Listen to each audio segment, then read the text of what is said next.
இன்றைய நிகழ்ச்சிக்கு வரவேற்கிறேன். இன்றும் என்னோடு சேர்ந்து கொண்டதற்கு மகிழ்ச்சி. எனக்கு மிகவும் பிடித்தமான தலைப்பில் இன்று நான் பேசப்போகிறேன், சிரிப்பு பற்றி. மன மகிழ்ச்சி நல்ல ஔஷதம் என்று வேதம் சொல்கிறது. நான் நினைக்கிறேன், மனமாற சிரிப்பது நாம் கற்பனை செய்துள்ளதை விட அதிக நன்மைகளை நமக்கு உண்டாக்கும். மக்களுக்கு வேடிக்கையாக தோன்றும் பல சம்பவங்களை ஏராளமாக இத்தனை வருடங்கள் சொல்லியிருக்கிறேன். அவைகள் அன்றாட வாழ்வில் நடக்கின்றவைகள் தான். ஆனால் அதனை சரியான கோணத்தில் பார்க்கும்போது, அதை நாம் அனுபவிக்கும் போது வேடிக்கையாக இராவிட்டாலும் பிற்பாடு அது தமாஷாக தெரியும். ஆக எனது தமாஷான பல அனுபவங்களை ஒன்றாக தொகுத்து வழங்குகிறோம். ஆனந்தமடைவீர்கள் என்று நான் நம்புகிறேன். ஒன்றை கற்றுக்கொள்வீர்கள். அது மட்டுமல்ல, இன்று நன்றாக சிரிக்கவும் போகிறீர்கள். சுய பரிதாபம் என்றால் என்ன? எனக்கு நிறைய இருந்தது. என் மீது நானே பரிதாபப்பட்டேன். இழிவான என் வாழ்க்கையினால் என் மீது எனக்கு ஒரு பரிதாபம். நான் மந்தமாக சாப்பிடும்போது தேவ் என்னிலும் அதிகமாக சாப்பிடுகிறாரே என்று என் மீது எனக்கு ஒரு பரிதாபம். நாம் பரிதாபப்படுகிறதை எல்லாம் எண்ணி பார்த்தால் நமக்கு ஆச்சரியமாயிருக்கும். என் உறவினர்கள் சிலரிடம் உள்ளது போல என்னிடம் நிறைய பணம் இல்லையே என்று பரிதாபப்படுவேன். எதை பற்றியாவது எப்போதும் நான் பரிதாபப்பட்டு கொண்டே இருப்பேன். இந்த பரிதாபத்திற்கும் பெலனுக்கும் இடையில் உள்ள வித்தியாசம் பற்றி தேவன் என்னிடம் பேசியது அவர் எனக்கு கற்றுக் கொடுத்த வழிகளில் ஒன்று. வாலிப மங்கையாக ஊழியத்தில் இருந்த எனக்கு என் வாழ்விலும் என் ஊழியத்திலும் தேவ பெலனில் செயல்படவும் அதை அனுபவிக்கும் ஆசை இருந்தது. எனவே தேவன் பேச ஆரம்பித்தார். ஜாய்ஸ், பரிதாபமும் பெலனும் ஒரே இடத்தில் இருக்க முடியாது. நீ பெலனோடு இருக்க விரும்பினால் பரிதாபத்தை அகற்றிவிட வேண்டும். என் மீது நான் கொண்ட பரிதாபத்தின் முழுமையை நான் சரிவர உணரவில்லை. ஆனால் தேவன் ஒரு சில நிகழ்ச்சிகளையும் காட்சிகளையும் என் வீட்டில் நடைபெற்ற சம்பவங்களையும் காட்டலான. அவைகள் சுய பரிதாபத்தை அம்பலப்படுத்தின. அவை சுய பரிதாபம் என்று நான் அறியாதிருந்தேன். தேவும் நானும் வாரமெல்லாம் உழைத்தோம். பிற்பாடு தேவன் என்னை ஊழியத்திற்கு அழைத்த போது பகுதி நேர வேலை செய்தேன். நாளடைவில் ஊழியத்திற்கு ஆயத்தமாக வேலையை விட்டேன். தேவ் வாரமெல்லாம் வேலை செய்வார். வாரக்கடைசியில் சனிக்கிழமை கால்ஃப் விளையாடவும் ஞாயிற்றுக்கிழமை கால்பந்தாட்டம் பார்க்கவும் விரும்புவார். அவர் சனிக்கிழமை கால்ஃப் விளையாடுவதும் ஞாயிற்றுக்கிழமை கால்பந்து பார்ப்பதும் எனக்கு பிடிக்கவில்லை. அவர் சனி, ஞாயிறு, திங்கள், செவ்வாய், புதன், வியாழன், வெள்ளி, மறுபடியும் சனி முதல் நான் செய்ய விரும்புவதையே செய்ய வேண்டும் என்று ஆசைப்பட்டேன். தேவ் எனக்கு எப்போதும் நல்லவர். நான் விரும்புகிற காரியங்கள் எல்லாம் செய்வார். என்னோடு மளிகை கடைக்கு வருவார், ஜூவுக்கு வருவார், பிள்ளைகளோடு விளையாடுவார்.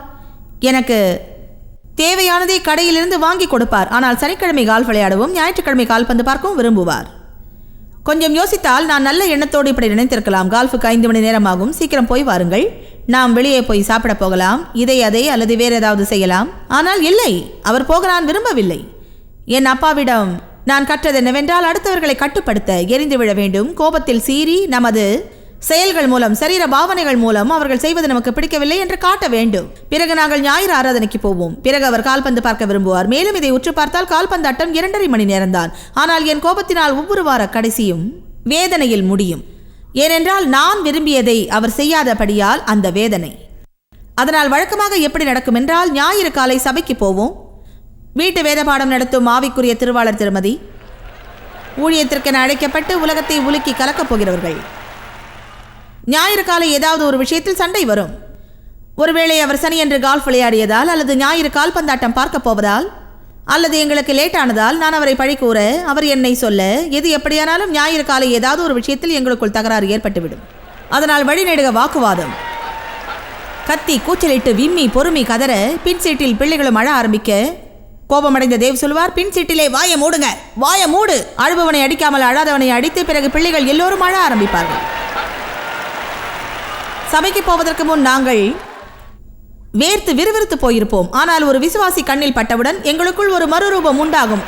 கர்த்தருக்கு ஸ்தோத்திரம், தேவனுக்கு மகிமை, நன்றி இயேசுவே, நாங்க நல்லா இருக்கோம், ஸ்தோத்திரம். எப்படி இருக்கீங்க தேவ்? ஜாய், ஸ்தோத்திரம். எல்லோருக்கும் என்று இதுதான் என் பதில். ஸ்தோத்திரம், ஸ்தோத்திரம்.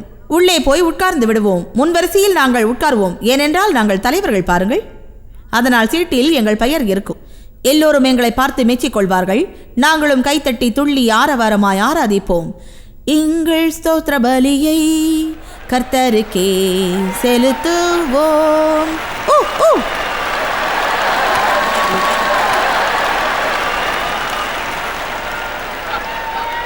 அவருக்கு பக்கத்தில் நின்று கொண்டு பாட்டை பாடிக்கொண்டே நான் யோசிப்பேன். ஒப்புவிக்கிறேன். அப்போது நான் யோசிப்பேன், என்று நான் சமைக்கப் போகிறேன் என்று அவர் எண்ணுவாரானால் அடுத்த ரவுண்டு சண்டை தான் வரப்போகிறது. ஏனென்றால் அவர் பசியால் செத்தால் எனக்கு என்ன வந்தது? நாள் முழுவதும் அவர் கால்பந்து பார்க்க போவாரானால் நான் ஏன் சமைத்து போட வேண்டும்?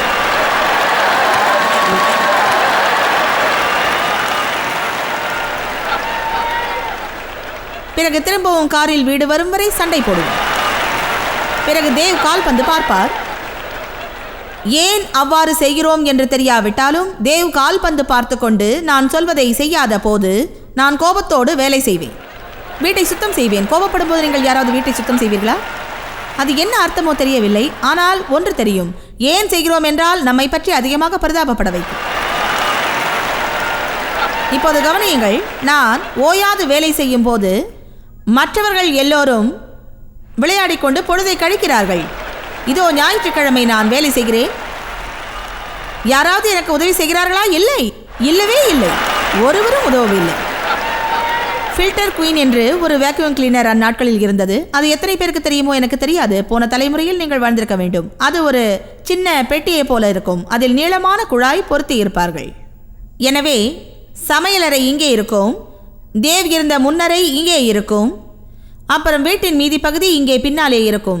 என்ன செய்கிறாய் என்று என்னை பார்த்து தேவை கேட்க வைக்க வேண்டும் என்கிற ஆதங்கத்தில் அவ்வப்போது ஏதாவது ஒரு காரணம் இருப்பது போல அவர் இருக்கும் அரை பக்கம் போய் வருவேன். அவர் கேட்டதும் எப்பவும் போல வேலை செய்கிறேன் என்று சொல்லுவேன். கையை தட்டுங்க, நான் சொல்றதுதான் அப்பட்டமா விளங்குது. சபைக்கு போய் வந்ததிலும் வேலை செய்வது போல நடித்ததிலும் நான் பாதி களைத்து போய்விட்டேன். இப்போது மறுபடியும் கோபம். வீட்டை சுத்தம் செய்ய வேண்டும், மற்றவர்களைப் போல ஓய்வு எடுக்க வேண்டும். இல்லை, வீட்டை சுத்தம் பண்ணிக்கிட்டு இருக்கேன். கதவுகளை படார் என்று சாத்தினேன், சத்தம் எழுப்பி கொண்டிருந்தேன், பாத்திரங்களை உருட்டி விட்டேன், துவைக்க வேண்டிய துணிகளை ஓரத்தில் எறிந்தேன், வேக்யூம் கிளீனரை வைத்துக்கொண்டு அறைக்குள் குறுக்கும் நெடுக்கும் போய்க் கொண்டிருந்தேன். அதாவது முன்னும் பின்னும். ஒரு முறை ஞாபகம் உள்ளது, கனல் பறக்கும் கோபத்தில் மூழ்கியவளாய் அந்த பக்கம் போன போது மனுஷர் கேட்கிறார், செல்லம் சமையல் அறைக்கு போனேன்னா எனக்கு ஒரு ஐஸ் டீ போட்டு எடுத்துட்டு வரியா?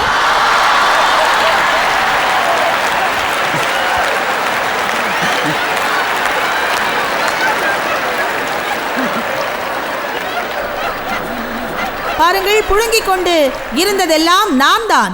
அதை அவர் அறியவும் இல்லை, அறிவதற்கு ஆவல் காட்டவும் இல்லை. அவர் கால்பந்தை ரசிக்கப் போகிறார், நான் போய் அவருக்கு ஐஸ் டீ போட்டு தர வேண்டுமா? தலையில் ஒரு கொட்டு கொட்டி டீயை அப்படியே தலையில் கொட்ட வேண்டும் போல் இருந்தது. மேலும் கீழும் குறுக்கும் நெடுக்கும் நான் போக போக அவர் என்னை கொஞ்சமும் கண்டுகொள்ளாது விட்டார். உண்மையாகவே ஒரு பிரச்சனை இருக்கிறது என்று தெரிந்தும் கூட என் இஷ்டப்படி செய்யாமல் இருக்கிறாரா அல்லது அவருக்கு நிஜமாகவே தெரியவில்லையா என்று கண்டுபிடிக்க முடியவில்லை. அப்புறம் முடிவாக வீட்டின் பின்னாக உள்ள பாத்ரூமிற்கு போவேன். அதுதான் வீட்டின் கடைகோடியாக உள்ள ஒரு பகுதி. அந்த பாத்ரூம் தரையிலே நான் உட்கார்ந்து கொள்வேன். ஏன் நாம் எப்போதும் பாத்ரூம் போகிறோம்? அது தனிமையான இடமோ என்று தெரியவில்லை. டாய்லெட்டில் தண்ணீர் ஊற்றுவது போல வாழ்க்கையை கழுவ வேண்டும். நான் பாத்ரூமுக்குள் போய் தரையிலே உட்கார்ந்து ஒரே அடியாய் அழுகையோ அழுகை என்று கரைந்து போவேன். என் மீது அதிகம் பரிதாபப்படுவேன். பாத்ரூமில் பெண்கள் அழுவது ஏன் என்று கர்த்தர் எனக்கு வெளிப்படுத்தினார். பாத்ரூமில் பெரிய உருவ கண்ணாடி இருப்பதால் நாம் அழுகிறோம். நாம் ஒவ்வொருவரும் அழுது முடித்துவிட்டு எழுந்து கண்ணாடி முன்னின்று நம்மை பார்க்கிறோம். முகமெல்லாம் சாய கலப்பாக இருக்கும், கண்கள் ரத்தம் போல் இருக்கும், தலைமுடி அலங்கோலமாக இருக்கும். உங்களை பார்த்தால் உங்களுக்கே என்று கத்த வேண்டும் போல் இருக்கும். பாத்ரூமில் அழுதுவிட்டு கண்ணாடி பார்க்கிறவர்கள் எத்தனை பேர் என்று. சரி, உணர்ச்சி கடலில் அப்படியே மூழ்கி கிடப்பேன். தலையை வலிக்கும், பிடரி வலிக்கும், முதுகு வலிக்கும், வயிற்றில் குமட்டும், நிலை குலைந்து கிடப்பேன். படபடவென்று இருக்கும். இன்னும் நான் நினைத்தபடி நடக்கவில்லையே என்ற கடைசி முயற்சியில் இறங்குவேன். இன்னொரு முறையாக அந்த அறைக்குள் நுழைவேன். இந்த முறை நான் ஒரு தீர்மானத்தோடு நுழைவேன்.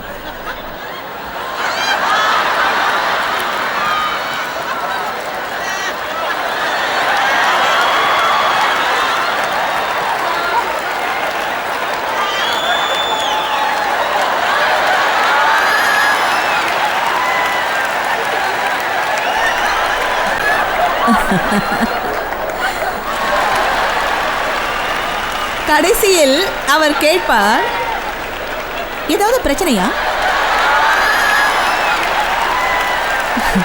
மடத்தனத்திலும் மடத்தனமாக இந்த மாதிரி அவர் கேட்க மாட்டாரா என்கிற ஏக்கத்தில் நாள் முழுவதும் முகத்தை தூக்கி வைத்துக் கொண்டு அலைவேன். கடைசியாக ஏதாவது பிரச்சனையா என்பார். ஏதோ பிரச்சனை என்று எப்படி நினைக்கிறீர்கள் என்று. நமக்கு என்ன பைத்தியமா படுத்திருக்கிறது? கர்த்தர் தந்த வெளிப்பாட்டுக்காக கை தட்டக்கூடாதா?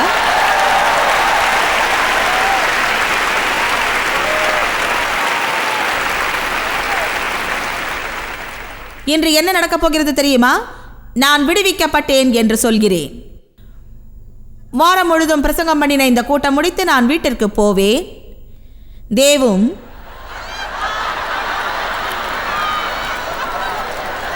அவருக்கென்று நாங்கள் கொண்டு வரும் மெத்தை வைத்த நாற்காலியில் அங்கே உட்கார்ந்திருக்கிறார். நான் பேசுவதை கேட்பதும் ஒரு வேலை என்று அறிந்து நான் பாராட்டுகிறேன்.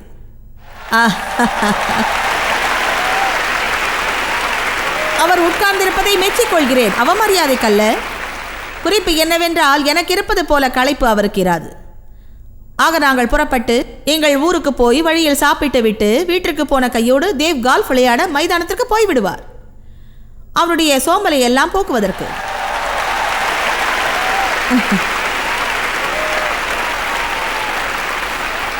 இதில் விசேஷம் என்னவென்றால், அவர் போன பிறகும் நான் சந்தோஷமாகவே இருப்பேன்.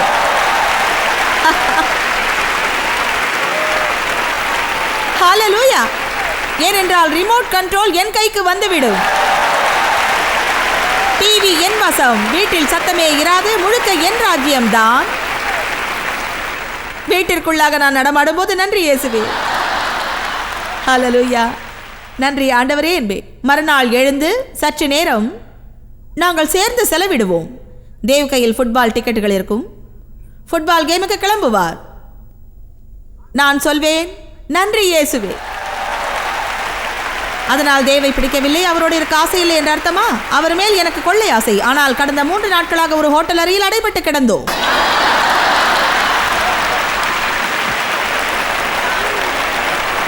இறுதியாக என் வாழ்வில் ஞானம் உதித்தது. நிதானத்தோடு இருப்போமாக. வாரத்திற்கு 7 நாள் 24 மணி நேரமும் அவர் என்னோடு இருக்கவும் அவரோடு நான் இருக்கவும் அவசியமில்லை. நமக்கு நிதானம் வேண்டும். ஆமென். அவர் விரும்புகிறவர்கள் உண்டு, நான் விரும்புகிறவர்கள் உண்டு. ஒருவரை ஒருவர் புரிந்து கொண்டு விட்டு கொடுத்தால் இருவரும் இணைந்து செய்வது எளிதாகும். ஆனால் பாருங்கள், முன்னே என் பிரச்சனை அடுத்தவரை ஆதிக்கம் புரிவதாக இருந்தது. ஃபுட்பால் பார்ப்பது என்னுடைய ஆசையாக இருந்திருந்தால் பிரச்சனை இருந்திருக்காது. கால்ஃப் விளையாடப் போவது என் ஆசையாக இருந்திருந்தால் பிரச்சனை இருந்திருக்காது. ஆனால் அது எனக்கு பிடிக்கவில்லை என்றால் எதுவும் சரிப்பட்டிருக்காது. காரணம், கடந்த காலத்தில் எனக்குள் இருந்த வேண்டாத விஷயங்கள் பலவற்றை நான் இன்னும் சீர்படுத்தாது இருந்ததால். என் இஷ்டப்படி வேண்டும் என்கிற புத்தியில் இருந்து நான் விடுவிக்கப்பட்டதால் தேவனுக்கு நன்றியோடு இருக்கிறேன். இல்லையில் சந்தோஷம் இராது.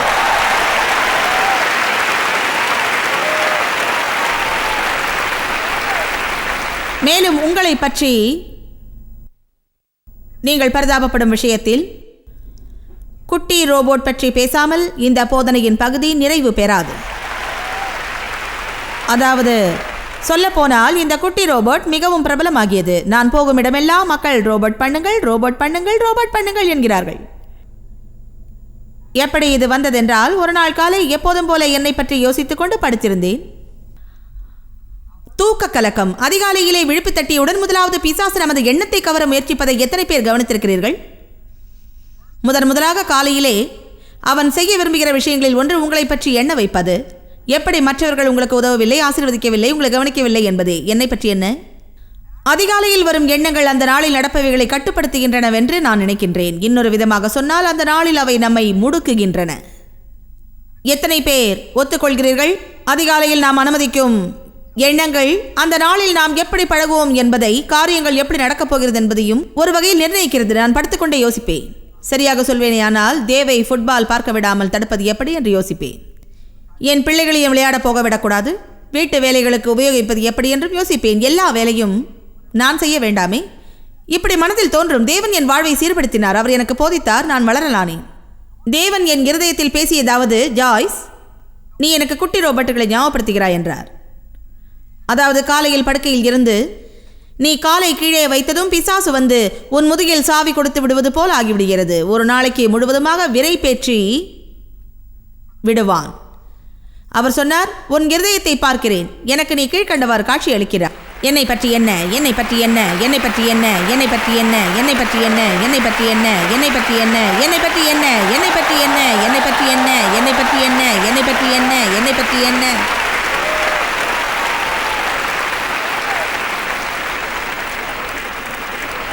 ஆமென். பிறகு வாழ்வை அனுபவிக்க தேவன் போதிக்க வேண்டியதாயிற்று. பொறுப்புள்ள வேலைக்காரியாயிருந்தேன். ஆனால் பிள்ளை போலிருந்து வாழ்வை அனுபவிக்க தெரியாதவளாயிருந்தேன். ஏனென்றால் பிள்ளை பிராயத்தில் நான் பட்ட இழிவு, எனக்கு ஏற்பட்ட சிறுமையினால் எங்கள் வீட்டில் இன்பம் இருந்ததில்லை. நான் வளர்ந்த குடும்பத்தில் மனதை மகிழ்விக்கும் சூழ்நிலையோ நடவடிக்கையோ இருந்ததில்லை. ஓயாது சண்டை, குடிவெறி, விம்மல், பொறுமல், கூச்சல், இரைச்சல், பயம், எப்போதும் தொல்லையில் மாட்டிக்கொள்வதுமாயிருந்தது. மகிழ்ச்சி இல்லாதவர்களுக்கு மற்றவர்கள் மகிழ்ச்சி பொறுக்காது. அதனால் நான் சிறு பிள்ளையில் சிரித்ததினால், விளையாடி பொழுதை கழித்ததினால் வம்பில் மாட்டிக்கொண்டது நினைவிருக்கிறது. நான் வேலை செய்தால் எல்லோரும் மகிழ்வது போன்றும், எதையாவது அனுபவிப்பது என்றால் எவரும் மகிழவில்லை என்றும் தோன்றியதால் வேலையே கதி என்ற பாணியில் வளர்ந்தேன். ஏனென்றால் வேலை செய்தால் நமக்கு மரியாதை, வாழ்வை ரசிக்க பார்த்தால் புறக்கணிப்பு என்ற உணர்வு எனக்கு மேலிட்டது. ஆகவே வேத வசனத்தில் இருந்து இயேசு நமக்கு ஜீவன் உண்டாக மட்டுமல்ல, ஜீவனை அனுபவிக்கவும் மரித்தார் என்று சொன்னதை நான் கண்டபோது அது எனக்கு ஒரு வெளிப்பாடாக இருந்தது. ஜீவனை அனுபவி. நான் என் வாழ்க்கையை அனுபவிப்பது தேவ சித்தந்தான் என்று என் மரமண்டையில் ஏறுவதற்கு கூட வெகு நாட்கள் பிடித்தது. அதற்காக நாம் எல்லா நேரமும் உல்லாசமாக பொழுதை கழிக்க வேண்டும் என்றோ அல்லது விசேஷமாக ஒன்று செய்ய வேண்டும் என்றோ அர்த்தமில்லை. ஆனால் நமது அன்றாட சராசரி வாழ்வை அனுபவிப்பதற்கு பரிசுத்தாவி அபிஷேகிக்கிறார் என்பது என் விசுவாசம். சிரிப்பதில் தப்பில்லை என நான் கற்க வேண்டியதாயிற்று. வேலை செய்வதை சற்று நிறுத்திவிட்டு பிள்ளைகளோடு விளையாடுவது தப்பில்லை. திட்டமிடுவதில் தப்பில்லை. ஆம், நமது திட்டத்தில் ஒழுங்கை கடைபிடிப்பது அவசியம். அதற்காக ஒரு சிநேகிதியோடு நான் கடைக்கு போகக்கூடாது என்றோ அதை நிறுத்திவிட்டு வேறொன்று செய்யக்கூடாது என்றோ அர்த்தமில்லை. இன்று வரைக்கும் என்னை பார்த்து நான் இடைவிடாமல் களைப்படைவதில் தப்பில்லை என்று இன்னும் பேச வேண்டும் என்கிற பழக்கம் எனக்குள்ளாக பொறிக்கப்பட்டுள்ளது. ஏனென்றால் நடப்பது என்னவெனில், அடுத்த நாள் நான் யோசிப்பேன், நான் ஏன் களைப்பாயிருக்கிறேன், எனக்கு என்ன ஆச்சு, நான் களைப்படையக்கூடாதே, யோசிப்பேன். கொஞ்சம் பொறு, போன வாரம் எல்லாம் ஒரே வேலை செய்தே ஆக வேண்டும் என்றாவது களைப்படைய எனக்கு நானே அனுமதிக்க வேண்டியதாகும். இது புரிய எனக்கு நீண்ட நாட்களானது. இப்போது நமது நேயர்களில் சிலர் வேலையே கதி என்று அலைகிறவர்களாக இருக்கலாம், அல்லது எல்லாவற்றையும் அதன் இடத்தில் வைக்க விரும்பும் கடுமையான ஒழுக்க சீலர்களாக இருக்கலாம். இவை இரண்டுமே உங்கள் வாழ்வை திருடுகிறது. வாழ்வை எப்படி அனுபவிப்பதென உங்களுக்கு தெரியவில்லை. நாங்கள் கடந்து வந்த வேறுபட்ட சூழ்நிலைகள், உதாரணங்கள் மூலம் தேவன் எனக்கு போதித்தார். மறுபக்கத்திலோ தேவின் குடும்பம் மிக எளிமையானதாக இருந்தும் இன்பமானதாக இருந்தது. தாயினுடைய பேரன்பின் கீழாக அவர் வளர்ந்தார். தேவுக்கு 16 வயதில் குடியின் நிமித்தம் அவர் தந்தை மரித்தார். ஆனால் அவர் தாயிடமிருந்து அன்பும் ஆதரவும் அருமையான கிறிஸ்தவ வாழ்க்கை முறையும் பெற்றதால் அந்த மரணம் அவரை கெடுக்கும் அளவு போதிக்கவில்லை. ஆரோக்கியமான முதிர்ந்தவர் என்றால் ஆரோக்கியமான பிள்ளை பருவம் உள்ளிருக்கும். மனோதத்துவ நிபுணர்கள் சொல்ல கேட்டிருக்கலாம், அல்லது உள்ளிருக்கும் பிள்ளைத்தன்மையை கூறும் புத்தகங்களை வாசித்திருக்கலாம். சில சமயங்களில் அவை கொடூரமானதாக நிதானம் தவறி இருக்கும். ஆனால் உண்மை என்னவெனில், நமக்குள் ஒரு ஆரோக்கியமான பிள்ளைத்தன்மை வேண்டும். இல்லை என்றால் வாழ்க்கையை எப்படி அனுபவிப்பதென்று தெரியாமல் வேலையே பெரிதாகி போய்விடும். எனவே என் பிள்ளை பிராயம் திருடப்பட்டதால் எனக்குள் ஒரு பிள்ளைத்தன்மை இல்லாதிருந்தது. எனக்கு தெரிந்ததெல்லாம் பொறுப்பு மட்டுமே. நான் சின்னஞ்சிறு பிள்ளையாய் இருந்ததில் இருந்தே எந்த பொறுப்பை பிள்ளைகளிடம் தரமாட்டார்களோ அப்படிப்பட்ட விஷயங்களுக்கு நான் பொறுப்பாக்கப்பட்டேன். வீட்டில் அமைதி காப்பதும் என்னுடைய பொறுப்பானது. நான் சமரசம் பண்ணுகிறவளானேன். என் பெற்றோர்கள் சண்டையிட்டுக் கொள்கிற போது அவர்களுக்கு இடையில் புக வேண்டும் என்று நான் ஒருத்தி மட்டுமே நினைத்து எல்லாவற்றையும் சீராக்கி அமைதி காக்க முயற்சிப்பேன். சில சமயங்களில் மக்கள் ஒருவருக்கொருவர் செய்வதும் அதை மேற்கொள்ள பல ஆண்டுகள் ஆவதும் மிகவும் வேதனையானது. ஆனால் என் வாழ்விற்கு தேவையான எல்லா பதிலும் இந்த புத்தகத்தில் இருப்பதால் நான் நன்றியோடு இருக்கிறேன். ஒவ்வொரு சூழ்நிலைக்கும் நமக்கு தேவையான பொருத்தமான பதில் இந்த புத்தகத்தில் உள்ளது. தேவ் செய்வதை கவனித்து சில காரியங்கள் நான் கற்றுக்கொண்டேன். ஏனென்றால் அவர் என்ன செய்தாலும் ரசனையோடு செய்வார். சில சமயம் எனக்கு பொறாமை ஏற்படும். வேதனை உள்ளவர்கள் மற்றவர்களை வேதனைப்படுத்துகிறார்கள். தேவ் எனக்கு செய்த ஒரு காரியம் அந்த நேரம் மாத்திரம் மூட்டியது. எனினும் பிற்பாடு அது ஆசீர்வாதமாக அமைந்தது. என்னவெனில், அவர் மகிழ்ச்சியை நான் திருடுவதற்கு விடமாட்டார். நான் என்னதான் சந்தோஷமற்றிருந்தாலும் என் பிரச்சனைகளுக்கு அவர் பங்காளி ஆகவே மாட்டார். அதாவது என் பிரச்சனைகள் அவர் உணர்வை கட்டுப்படுத்தியது இல்லை. நான் என்ன செய்தாலும் தேவ் எப்போதும் சந்தோஷமாகவே இருப்பார்.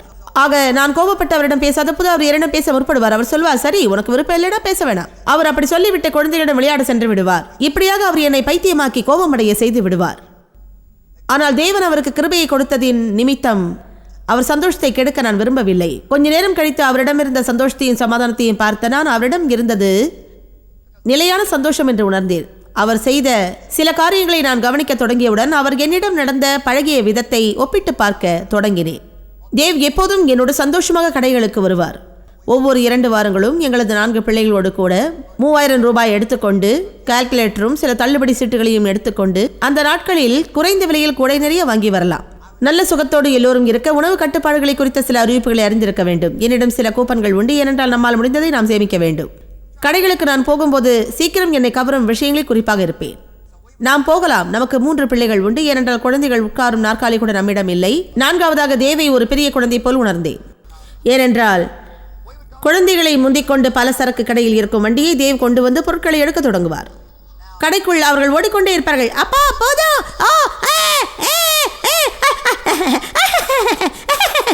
நானோ சொல்வேன், வாயை மூடுங்க, எல்லாரும் ஒன்னா சேர்ந்து இங்க வந்து ஆட்டம் போடாதீங்க, எல்லாரும் நம்மளையே பாக்குறாங்க.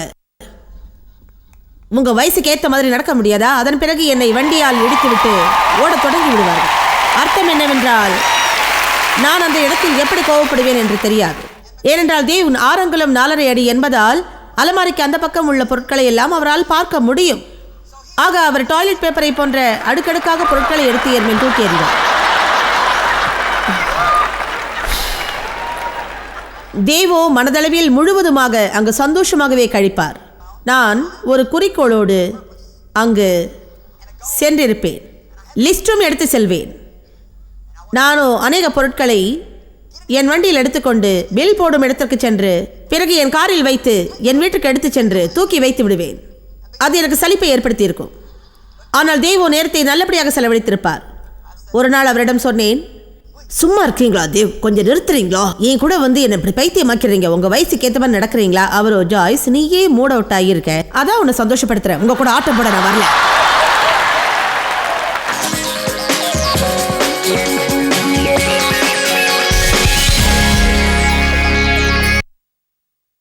நமது அனுபவங்களின் மூலமாக சிரித்தும் பலவற்றை நம்மால் கற்றுக்கொள்ள முடியும். வேடிக்கையான என் அனுபவத்தில் இருந்து சிலவற்றை கற்றுக்கொண்டீர்கள் என்று நம்புகின்றேன். தொடர்ந்து பாருங்கள். நான் மீண்டும் வந்து உற்சாகமூட்ட முடிவுரை வார்த்தைகளை பேசவிருக்கின்றேன். எல்லா சூழ்நிலைகளிலேயும் சந்தோஷமாகவும் நன்றி சொல்லியும் இருங்கள் என்று ஊக்கப்படுத்துகிறேன். நான் அப்படி சொல்வது என்னவென்றால், அப்படி நீங்கள் செய்வது நன்மையாக அமையும். பாரமில்லாமல் இருப்போம் என்றால் நம்மால் மிக ஆனந்தமாக வாழ முடியும். எப்படியும் நம்மால் மாற்ற முடியாத காரியங்களுக்காக கவலைப்படுவதாலும் நமக்கு எந்தவித பயனும் இருக்கப் போவதில்லை. 1 தெசலோனிக்கேயர் 5:18 எல்லாவற்றிலும் நன்றி சொல்லி, எந்த சூழ்நிலையாக இருந்தாலும் நன்றி அறிதலோடு நன்றி சொல்லுங்கள், இதுவே கிறிஸ்து இயேசுவுக்குள் உங்களை பற்றிய தேவ சித்தம். மறுபடியும் உங்களை உற்சாகப்படுத்துகிறேன். நன்றி அறிதலோடு நன்றி சொல்லுவோம். கஷ்டமான சூழ்நிலையில் இப்போது இருப்பீர்கள் என்றால் ஒரு காகித துண்டை எடுத்து உட்கார்ந்து இதுவரை உங்கள் வாழ்வில் நீங்கள் நன்றி சொல்லும்படி சம்பவித்த எல்லா காரியங்களையும் பட்டியலிட்டு சத்தமாக வாசியுங்கள். அதை வாசித்து முடிப்பதற்குள் நாம் கவலைப்பட்டு கொண்டிருந்த ஓரிரு காரியங்களும் காணாமல் போய்விடும். கர்த்தர் ஆசீர்வதிப்பார். உங்களை நேசிக்கிறோம், அக்கறைப்படுகிறோம். மீண்டும் சீக்கிரமாக உங்களை சந்திக்க நாடுகிறோம்.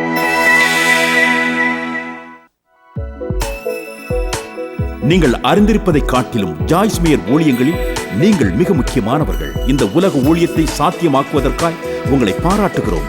நண்பர்களுக்கும் பங்காளர்களுக்கும் நன்றி கூறுகிறோம். நாம் இணைந்து பசித்தோர்க்கு உணவும் ஏழைக்கு உடையும் தேசங்களுக்கு நற்செய்தியும் வழங்குகிறோம். உங்கள் ஜெப வேண்டுதல்களை பகிர்ந்து கொள்ள, ஆதாரங்கள் குறித்து மாநாட்டு விவரங்கள் காண, உலகமெங்கும் கிறிஸ்துவின் அன்பை பகிர்ந்து கொள்ள எங்களுடன் பங்காளர்களாக எங்களை தொடர்பு கொள்ளுங்கள் அல்லது jmmindia.org லாக் ஆன் செய்யுங்கள்.